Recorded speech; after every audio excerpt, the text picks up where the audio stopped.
Donald Trump planearía informar al Congreso en los próximos días sobre posibles operaciones en tierra contra el narcotráfico en Venezuela y en Colombia, en una expansión de los ataques por mar en el Caribe y en el Pacífico. Esto según lo ha revelado o lo ha adelantado un senador estadounidense. Vamos a abrir el debate en ángulo sobre el cerco al narcotráfico, la presión que podría tener Maduro de parte de Estados Unidos para terminar con la usurpación del poder en Venezuela.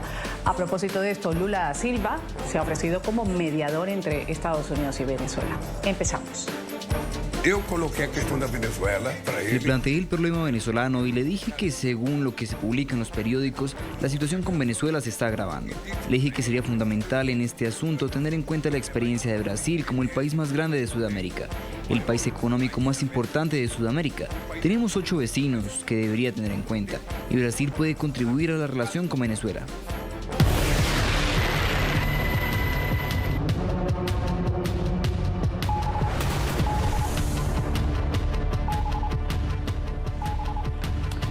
Estados Unidos está centrando su mirada en las acciones de narcotraficantes en Colombia, en Venezuela, la reciente crisis diplomática tras los ataques del presidente Petro dirigidos a su par estadounidense y su inclusión en la lista contra el narcotráfico de la Oficina de Control de Activos Extranjeros, también llamada lista Clinton.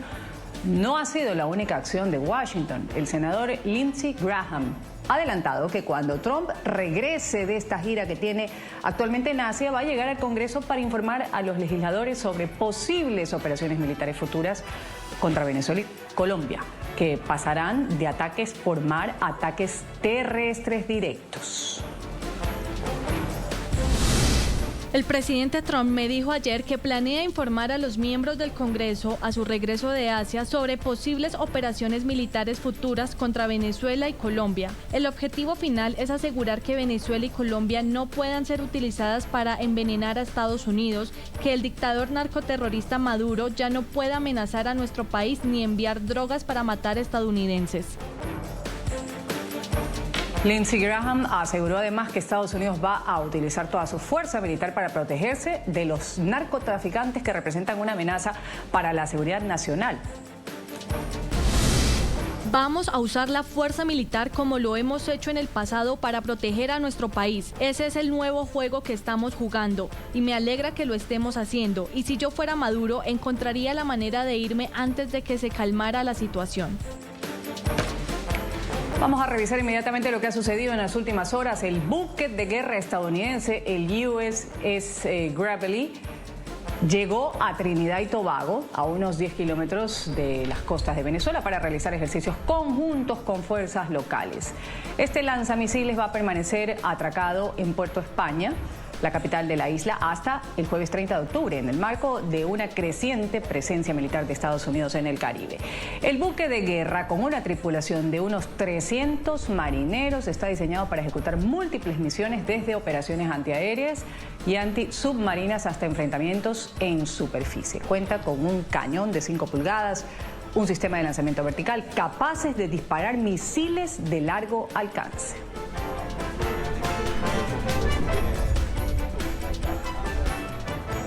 El buque de guerra, el USS Gravely, va a participar en los entrenamientos conjuntos con fuerzas de defensa de Trinidad y Tobago. Y a continuación tenemos alguna descripción de las características de este destructor, que ha sido diseñado para rastrear y neutralizar amenazas aéreas y marítimas. Su armamento principal incluye un sistema de lanzamiento Bern misiles Tomahawk, Standard y ASROC. Además, un cañón de 5 pulgadas, un sistema Phalanx y capacidad para 2 helicópteros. Revisamos ahora, ahí está el mapa, Trinidad y Tobago, un archipiélago de 1.4 millones de habitantes, está a tan solo 11 kilómetros de Venezuela. Estos países, los dos, están separados por el estrecho conocido como la Boca del Dragón, entre la península venezolana de Paria y la isla de Trinidad. Trinidad y Tobago ha recibido una importante ola migratoria, recordemos, desde Venezuela, por ser uno de los destinos más próximos, frecuentes por vía marítima, Y aunque esto ha sido cuestionado duramente por la primera ministra, ambas naciones trabajan en el desarrollo conjuntamente en el campo de Gas Dragón, proyecto que ha enfrentado desafíos, esto debido a las sanciones impuestas por Estados Unidos al régimen de Nicolás Maduro.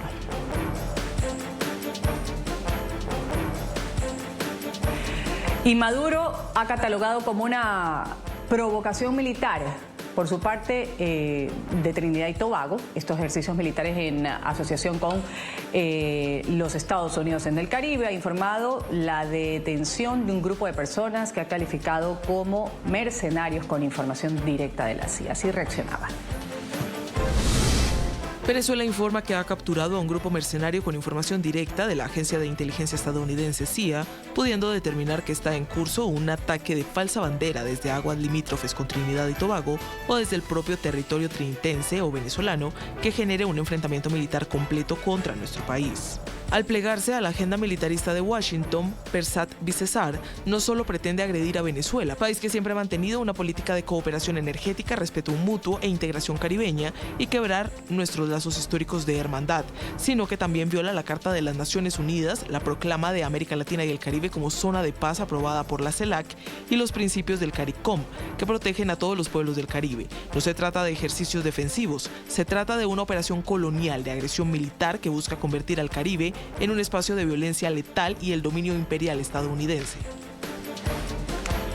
Visto lo visto, aquí tenemos a quienes integran el panel el día de hoy en Ángulo. En Puerto Rico le voy a dar la bienvenida a Luis Rosario, experto en relaciones internacionales. Gracias por estar con nosotros aquí en el programa Ángulo, señor Rosario. Muchas gracias por la invitación. Me alegra estar de nuevo con ustedes para analizar el contexto caribeño. Gracias también. En Brasil voy a saludar a Uriah Franchelli. Él es analista, experto también en temas internacionales. Un gusto tenerlo. Buenas tardes, es un placer estar con ustedes. Gracias. Y en España voy a darle la bienvenida a Jordi Sarrión Carbonell, analista y consultor político. Gracias por estar con nosotros. Bienvenido.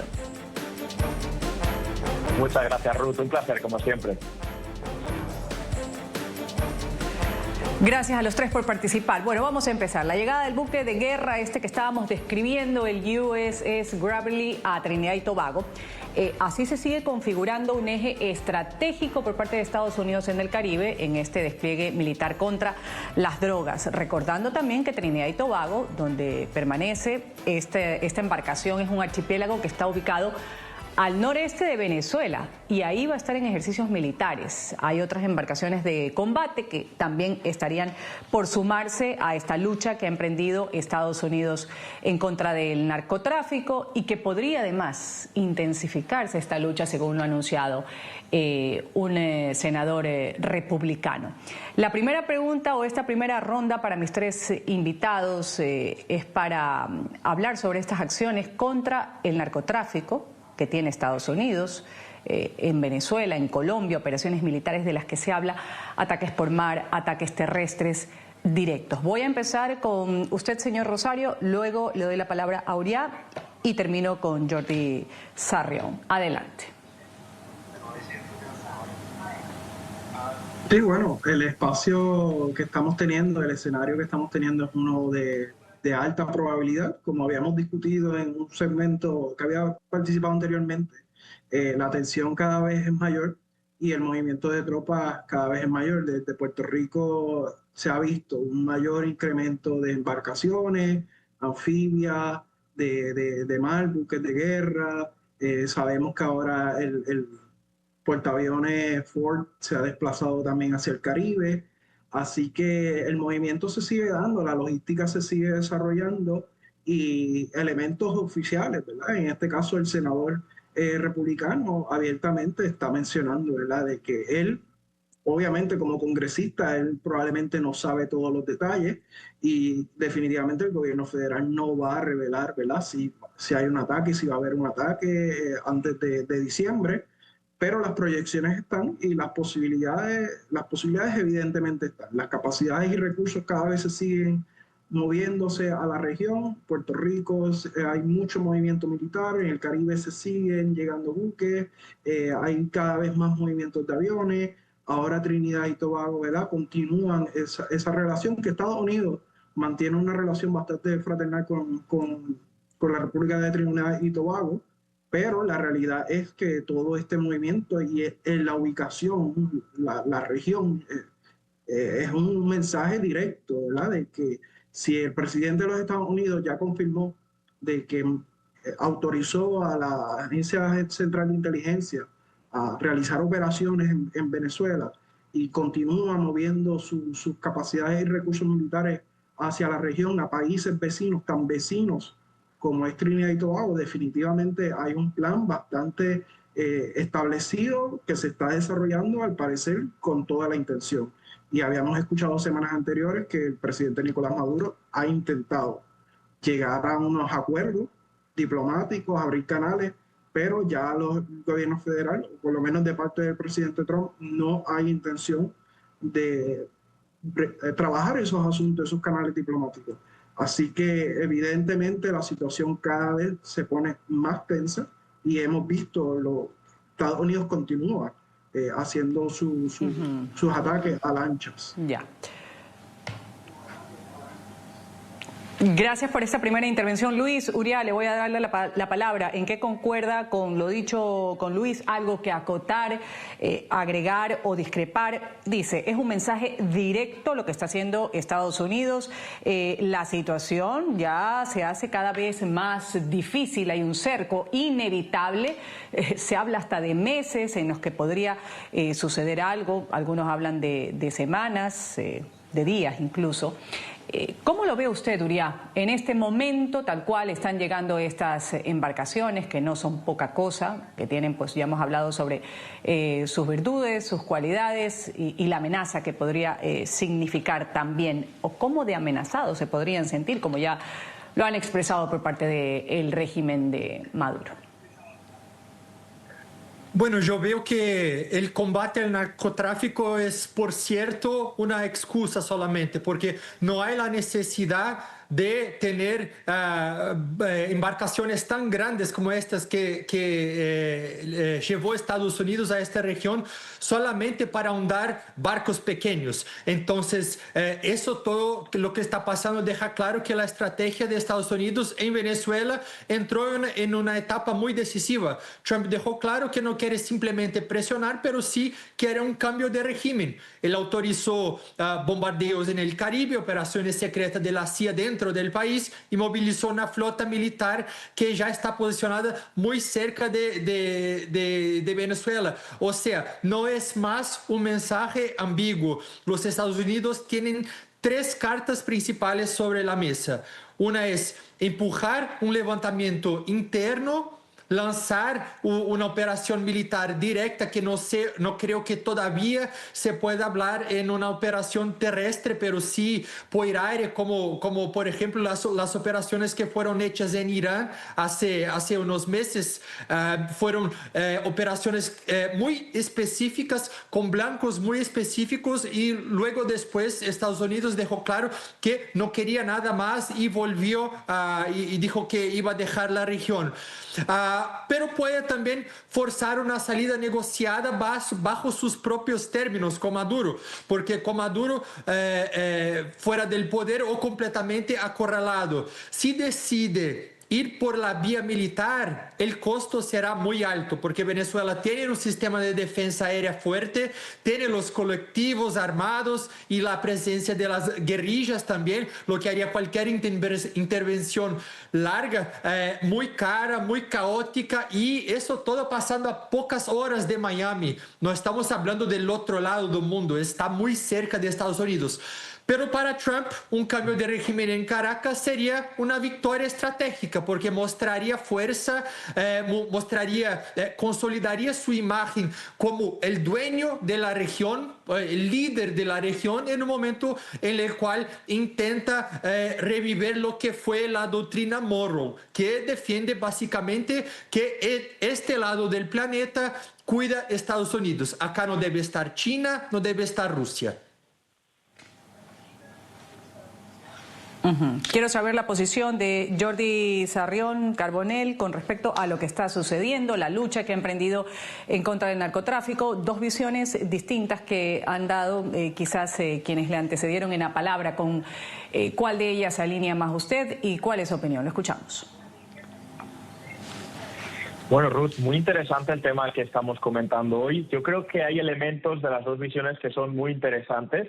Sí estoy muy de acuerdo con el compañero que estaba hablando a continuación, que estamos viendo una continuación de la doctrina Monroe, ¿no? De una política exterior por parte de los Estados Unidos que es bastante más agresiva que las de las administraciones que lo han precedido, como por ejemplo observamos con la administración de Joe Biden, ¿no? Creo que esto es evidente. Hay algunos académicos y algunos expertos que hablan también de la diplomacia de la humillación, ¿no? De una nueva forma de ejercer diplomacia que se parece bastante más a la diplomacia que se ejercía en el siglo XIX que a la diplomacia que se ejercía a lo largo del siglo XX, ¿no? Una diplomacia que ha dejado un poquito atrás toda esta cuestión del poder duro, toda esta cuestión del poder blando, de la influencia mediante la cultura, como vimos en los Estados Unidos en el siglo XX, la influencia a través del cine, la influencia a través de la moda. Y estamos volviendo a ver esta influencia a través o a partir, digamos, del poder duro, del poder por las armas. Es lo que estamos viendo en Venezuela.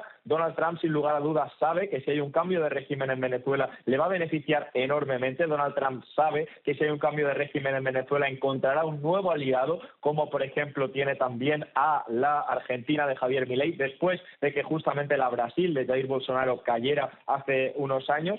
Y habrá que ver muy bien cómo se alinean las diferentes piezas del tablero de ajedrez que son ahora mismo los diferentes gobiernos de la región. No hemos visto a una figura que para mí ha destacado sobre el resto en América Latina, que ha sido la figura del presidente Lula da Silva, que se ha, digamos, se ha puesto o se ha erigido, se ha alzado como mediador en este conflicto. Veíamos hace unos meses que Donald Trump mostraba abiertamente su desprecio hacia Lula da Silva. Parece ser que han reconciliado, que se han encontrado estas posturas. Tendremos que estar muy pendientes en los próximos meses a ver qué pasa y qué movimientos se producen en el tablero.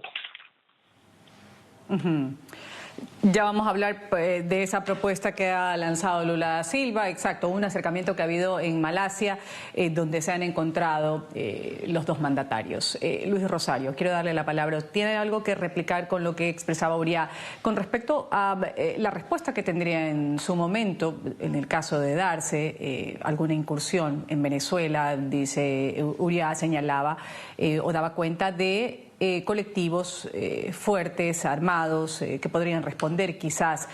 ¿Cómo está, a criterio suyo, preparado Venezuela? Había una encuesta que se había hecho a la población y ahí partía mucha preocupación, diciendo que esos ejercicios militares que a veces mostraba Padrino López o de los que hablaba Diosdado Cabello, pues que en realidad era como nubes en el aire. ¿Cómo lo ve usted, Luis? La realidad es que tenemos que mantener presente de que si el régimen sí se sostiene por la fuerza y la violencia, en el caso de Venezuela, pero no debemos de tampoco subestimarlo. Como bien me había mencionado el otro conferencista, Venezuela es un país que está preparado militarmente, o sea, es un país que tiene también experiencia controlando, pues obviamente sus fronteras, un país que está preparado, que como hemos escuchado anteriormente, tiene unas intenciones sobre el Esequibo. Es decir, que no es un país que los asuntos militares le son ajenos. Así que la respuesta y disposición que tenga la población venezolana en un conflicto, pues ya ahí realmente lo sabremos cuando empiecen a pasar los sucesos.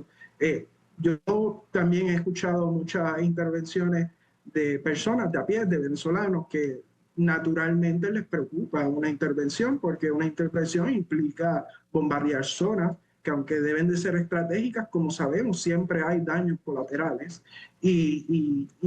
Obviamente, el que haya una intervención genera una inestabilidad, además de mayor presión por parte del régimen. Así que, en definitiva, es una etapa bien difícil. Sí puede ser, y concuerdo hasta ciertos puntos, que estemos viendo un retorno a la doctrina Monroe, que realmente Estados Unidos nunca se ha deshecho de ella, simplemente la había solapado sobre otras intenciones, pero probablemente lo que estamos viendo es sobre todo una doctrina del garrote, ¿verdad? De Estados Unidos, no solamente una doctrina del garrote con el Caribe, es una doctrina del garrote con el resto de países, incluso con los países más aliados. Estados Unidos está tratando de mantener su hegemonía a nivel global, su hegemonía a nivel de América y sobre todo del Caribe. Así que mientras y ve que Venezuela está en un punto de debilidad, probablemente el presidente Trump no vaya a quitar la presión que tiene, y como sabemos, tanto a nivel interno como a nivel externo de Venezuela, el régimen de Nicolás Maduro no está bien parado. Y yo creo que ellos lo saben, y todas las expresiones de ellos demuestran el miedo que tienen de que ocurra esa intervención. Analista Franchelli, lo ha dicho Lindsey Graham, republicano, ha afirmado: el presidente Trump me dijo ayer que planea informar a los miembros del Congreso a su regreso de Asia sobre posibles operaciones militares futuras contra Venezuela y contra Colombia. No son palabras lanzadas, o sea, es alguien muy cercano al presidente Donald Trump que no se va a aventurar a decir una cosa así, o puede ser simplemente para llegar con algún tipo de mensaje. ¿Cómo lo considera usted o la cataloga usted? Bueno, yo veo que es más barato tener un aliado político que envíe un mensaje que poner todavía más fuerzas militares en la región.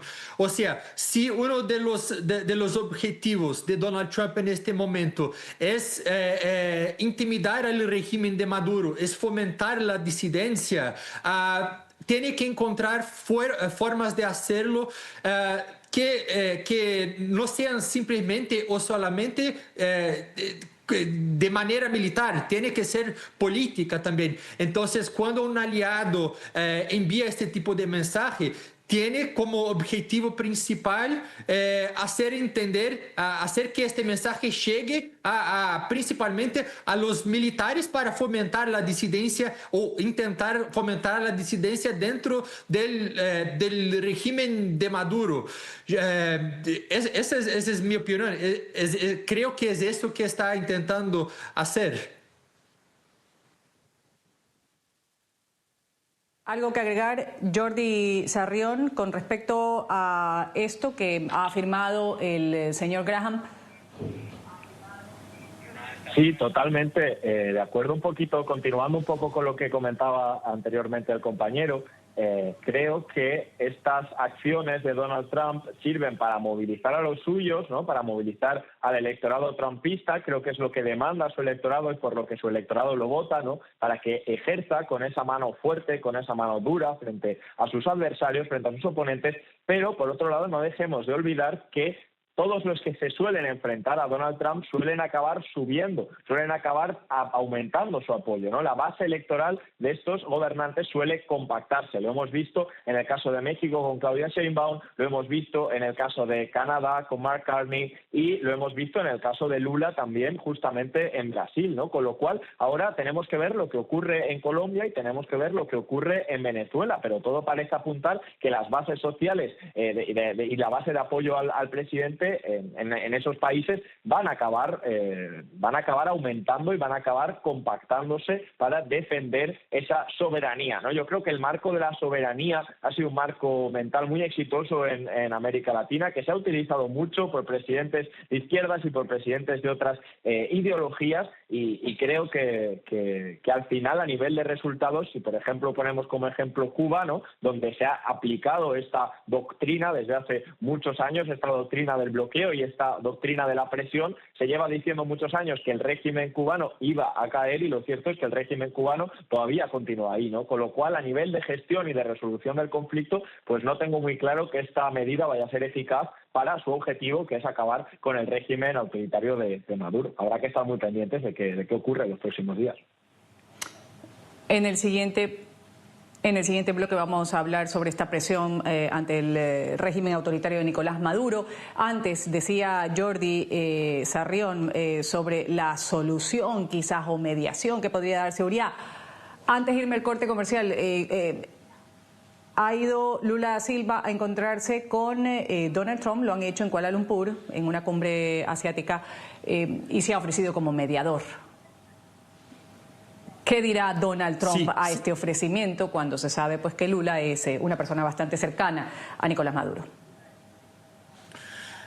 Bueno, primeramente me gustaría agregar solamente algo que me olvidé de decir, que el hecho de que Lindsey Graham envió un mensaje al Congreso norteamericano de que Donald Trump quiere, por ejemplo, hacer ataques en un futuro cercano, esto va al contrario de lo que hecho Donald Trump hace unos días con los presidential findings.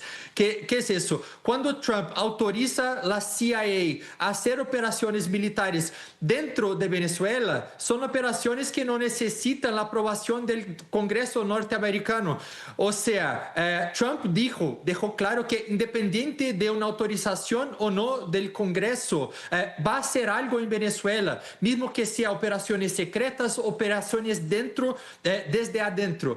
O sea, creo que es mucho más un recado, un mensaje que un pedido de autorización al Congreso que Trump deja claro que no necesita. Acerca de lo que me preguntaste ahora, acerca de Lula, creo que no. Trump tiene hace mucho tiempo hecho una estrategia que exige mucho dinero, mucha movilización militar. Cerca de 20% de todo el poder militar de Estados Unidos está ahora en esta región, y no creo que Lula, que se ha alejado de Maduro desde las elecciones fraudulentas del año pasado, tenga el poder de influenciar. Vamos a ir a una pequeña pausa comercial y voy a ir a pagar a anunciantes. Antes voy a citar la presión antidrogas de Estados Unidos, que también alcanza a Gustavo Petro. Recordemos que desde el pasado viernes el presidente de Colombia está incluido en la lista Clinton, una medida de sanción por sospecha de narcotráfico. Junto a Petro también han sido incluidos en esta lista de controles OFAC del Departamento del Tesoro estadounidense Verónica Alcocer, esposa del presidente Petro, Nicolás Petro, hijo mayor, quien además está siendo investigado en Colombia por presunta financiación ilegal de la campaña presidencial, y el ministro del Interior de Colombia, hombre de confianza de Petro, Armando Benedetti. La lista Clinton implica bloqueo de bienes, de capitales de los sancionados en Estados Unidos y países relacionados con Estados Unidos. Volvemos luego del corte comercial.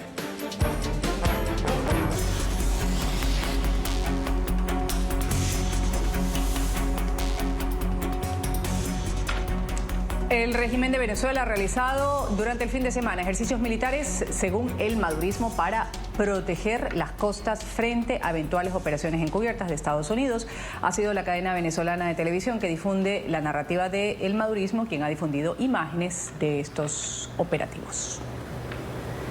En estos momentos, como saben ustedes, estamos desarrollando un ejercicio que comenzó hace 72 horas. Un ejercicio de defensa de costa.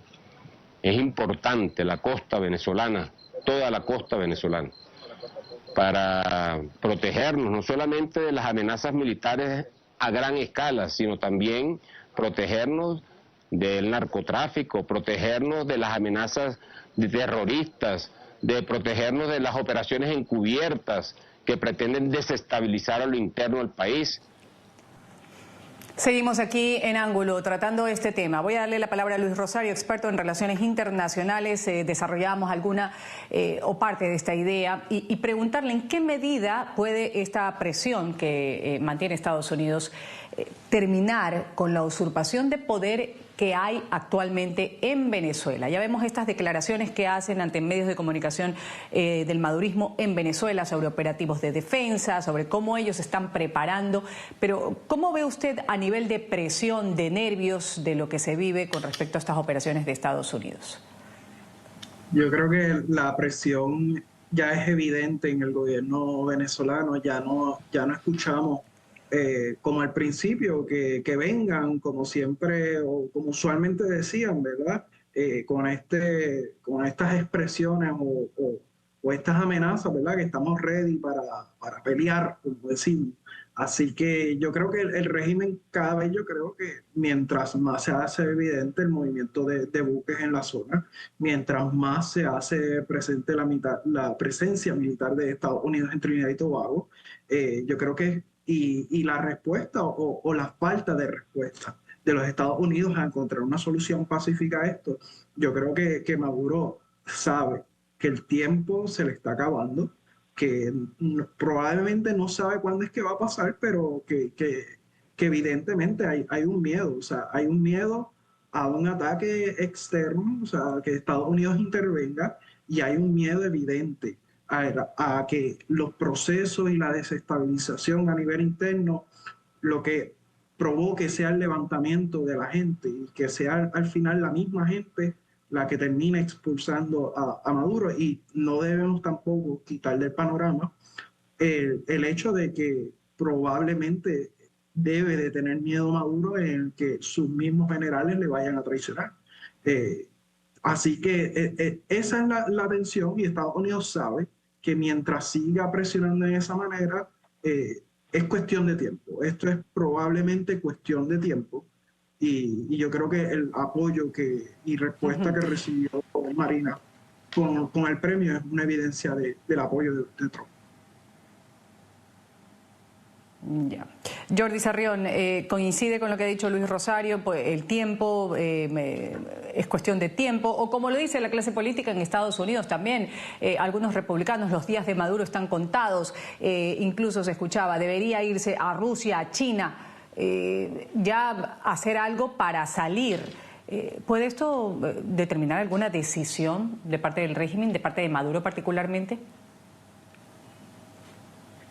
Bueno, yo creo que nunca, como decía mi abuela, justamente nunca digas nunca, ¿no? Porque creo que llevamos mucho tiempo en España, por ejemplo, pensando que Pedro Sánchez como gobernante va a caer, y justamente está el caso de Cuba, ¿no? Que se lleva muchos años diciendo que va a caer. Lógicamente, el relato por parte de quien lo construye, en este caso los Estados Unidos, lo que busca es configurar en ese imaginario que es obvia la caída. Pero yo creo que en Venezuela lo que ha pasado es que la oposición ha sido muchas veces muy movilizada, ha sido muy ilusionada algunas veces, y ante esta incapacidad de derrocar este régimen de Maduro, creo que esto en muchas ocasiones ha dado un golpe de moral muy fuerte a la oposición y ha impedido que esta oposición continúe luchando para, digamos, hacer caer el régimen de Maduro en Venezuela, ¿no? Con lo cual, creo que esto es un poco paradójico, y que la oposición va a seguir movilizada, sobre todo ahora desde que le entregaron el Premio Nobel de la Paz a María Corina Machado. Esto creo que sí ha sido un golpe bastante fuerte a nivel moral y a nivel anímico para la oposición, pero bueno, yo no me atrevería a asegurar que la caída va a ser tan inminente como lo suelen plantear, porque en estos casos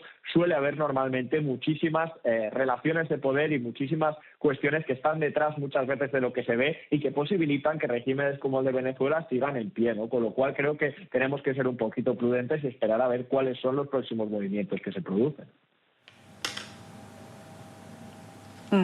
Uria Francelli, cierro con usted esta ronda. ¿Cuánto ha golpeado el hecho de que María Corina Machado, una líder fuerte en Venezuela, haya ganado el Premio Nobel de Paz del 2025? ¿Cuánto ha golpeado al madurismo, como lo plantea Jordi Sarrión? Y también preguntarle, ¿Maduro podría irse?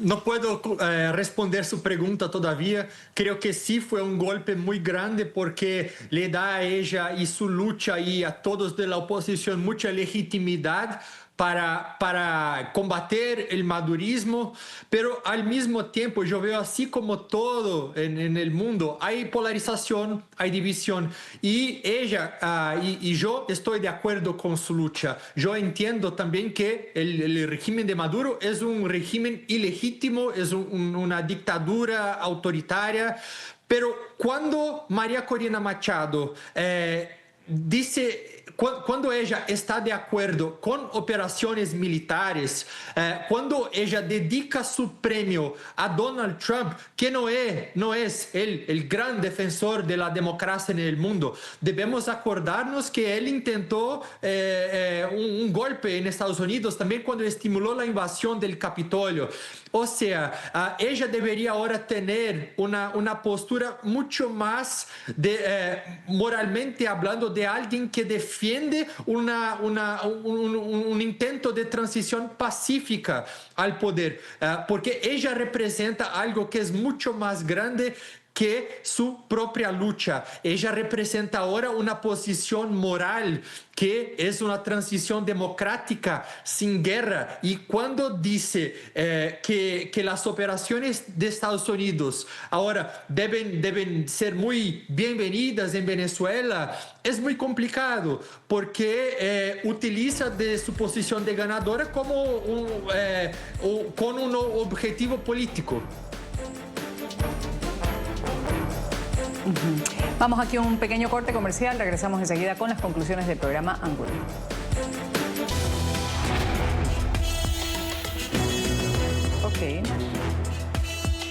Con la llegada del buque de guerra USS Gravely a Trinidad y Tobago, sigue configurándose así un eje estratégico de Estados Unidos en el Caribe, en el despliegue militar contra las drogas que ha emprendido Estados Unidos. Recordemos que esta población, Trinidad y Tobago, donde está el buque de guerra, es un archipiélago ubicado al noreste de Venezuela. Ahí va a estar en ejercicios militares. Vamos ahora con las conclusiones del programa Ángulo. Voy a escuchar a mis tres panelistas. Empiezo con Jordi Sarrión Carbonell, consultor político. Adelante, Jordi, lo que podría pasar en las próximas horas, que se avista después de lo que ya ha anunciado Estados Unidos, incluso de la llegada o el arribo de nuevas embarcaciones hacia el Caribe, hacia el Pacífico también. Muchas gracias, Ruth. Bueno, hay una cosa que parece clara. Hay pocas certezas en la administración Trump, pero una de ellas es el tipo de diplomacia que está ejerciendo justamente Donald Trump, que es la diplomacia, como hemos dicho, de la humillación. Una diplomacia en la que prima el poder duro sobre el poder blando y que está poniendo en práctica especialmente Donald Trump en toda América, tanto en Canadá como en Centroamérica como en Sudamérica. Lo estamos viendo y está siendo muy plausible con esas amenazas, con los aranceles, que están siendo una de sus principales herramientas a la hora de imponer o a la hora de marcar ese liderazgo tan fuerte que está teniendo en la región, esa vuelta a la doctrina Monroe. Pero por otro lado también estamos viendo como Donald Trump no está teniendo ningún tipo de contemplación, ningún tipo de ambaje a la hora de enviar directamente tropas muy cerquita de otros países bajo el pretexto de, digamos, acabar con los regímenes autoritarios que hay en estos países. Estamos hablando del caso de Venezuela y también con otros países que no tienen regímenes autoritarios, como estamos viendo en el caso de Colombia, ¿no? Con lo cual, creo que esta está siendo la marca de la administración Donald Trump. Habrá que ver hasta dónde quiere llegar Donald Trump, hasta dónde está dispuesto a llegar Donald Trump, si estas amenazas de intervención militar, de injerencia militar, son de alguna manera un farol, como si estuviera Donald Trump jugando al póker, o si por el contrario realmente Donald Trump quiere jugar la partida y Donald Trump está dispuesto a utilizar esa fuerza militar con las consecuencias que esto podría causar no solo en Venezuela, sino también en el resto de la región y con todo el terremoto geopolítico que esto provocaría. Quiero saber la conclusión, Uriah Franchelli, su turno, analista experto en temas internacionales. Adelante. Bueno, el hecho es que Trump tiene una estrategia para Latinoamérica y es una estrategia de tener una influencia mayor en esta región, no importa cómo la llamamos, si es la doctrina Monroe, si es otra cosa, pero Donald Trump quiere tener más influencia y lo hace de distintas maneras. En Argentina lo hace apoyando a Javier Milei con la promesa de 20 mil millones de dólares en swap cambial. En Brasil lo hace ahora cuando percibe que no va a tener, que Bolsonaro no va a poder ser un candidato el año que viene, percibe que tiene que volver a hablar con el presidente Lula. Y es lo que pasó el año pasado. Y en Venezuela la estrategia es de intentar forzar la queda del régimen de Maduro. Todo este pretexto de lucha contra el narcotráfico es solamente retórica, porque puede ser usado también para su público doméstico, como si Trump estuviera impidiendo la entrada de los presos que son libertados de las instituciones mentales, de que está combatiendo el narcotráfico, cuando la verdad es que está poniendo en práctica una política contra los regímenes de izquierda de Latinoamérica, que fue diseñada principalmente por su secretario de Estado, que es Marco Rubio, que tiene un trauma personal de todo lo que es la izquierda latinoamericana. O sea, vamos a ver cómo se va a diseñar en práctica y hasta dónde Trump está dispuesto a ir para tener la influencia que tanto quiere. Luis Rosario, cierro con usted, experto en relaciones internacionales. Su conclusión. Pues yo debo en algunos puntos disentir de los compañeros, pero de que la posibilidad está de los Estados Unidos en que haya una intervención, eso es definitivo. Estados Unidos tiene la capacidad y los recursos. Y lo que estamos viendo es el aumento de la probabilidad. Y todo parece indicar que cada vez hay más probabilidad de que ocurra esa intervención. Debo disentir en el punto sobre las expresiones del presidente o sobre el acercamiento, ¿verdad? O la reacción que tiene hacia el presidente de Colombia, y que la intención sea sacar a gobiernos de izquierda. No creo que sea el caso. Creo que el asunto con el presidente de Colombia es un asunto más de diferencia, y por lo que ya hemos visto que pasó anteriormente, pero el gobierno de Lula da Silva directamente es un gobierno progresista, más de izquierda, y está dispuesto a hablar con ellos. Así que no veo que realmente esa sea una razón del ser, sino es un asunto circunstancial. Pero debo de recalcar que sí, o sea, existe la posibilidad y cada vez hay mayor probabilidad de que ocurra. Gracias a los tres por estas conclusiones. Un pequeño corte comercial y volvemos para despedir. Esto es Ángulo. Voy a agradecer a quienes han participado el día de hoy en Ángulo. Luis Rosario, experto en relaciones internacionales. Gracias por haber estado en este espacio. Un gusto tenerlo. Muchas gracias por la invitación. Un placer estar con ustedes. También voy a agradecer el criterio del analista experto en temas internacionales, Uriah Franchelli. Gracias, Uriah, por haber estado aquí en Ángulo. Muchas gracias. Es un placer. Igualmente, siempre un gusto tener el criterio de Jordi Sarrión Carbonell. Él es consultor político, nos ha acompañado desde España. Gracias, Jordi. Muchísimas gracias a ti, Ruth, y nos espera seguro tiempos de muchísima actualidad y espero que lo sigamos comentando. Muchas gracias. Así será. Me despido. Soy Ruth del Salto, directora de este espacio de Ángulo. Ustedes sigan con la señal del canal internacional NTN 24.